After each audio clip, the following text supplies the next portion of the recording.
Pagpalang araw, dito tayo sa ating munting manukan. Salamat sa Panginoon at napakaganda ng panahon ngayon. Sana wag na matuloy yung bagyo, si Juan. Malusaw na para hindi na makapaminsala.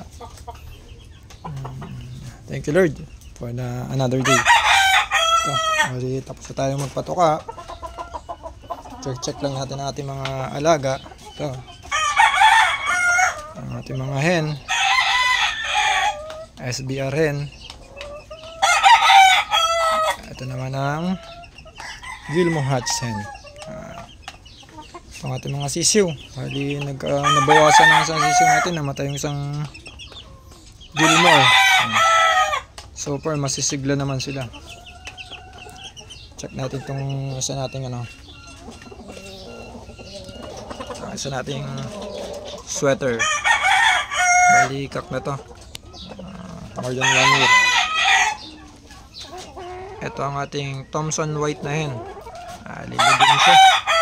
Tutubo na yung buntot niya. Ito, pagkaganda ng panahon niya.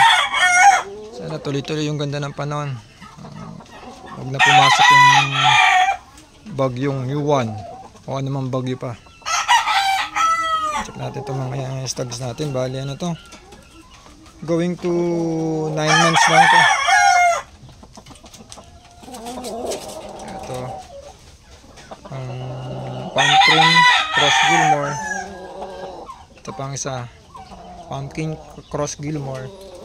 Bali magdi-deworm ulit tayo next week. Deworm natin sila for the month of November. Ayan, ito ating pumpkin cross Gilmore. Ito pang ating isang pumpkin cross Gilmore.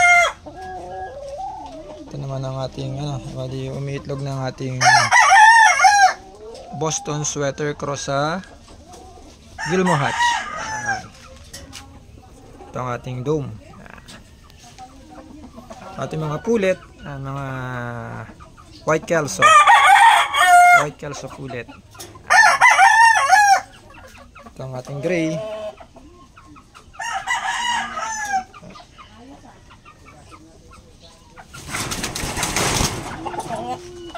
Ating isang dome. Basta na yun, papaliguan natin. Maganda ang panahon. Napakaganda na sikat ang araw.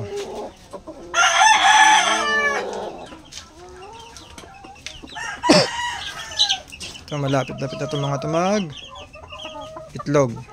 Pagpalang araw.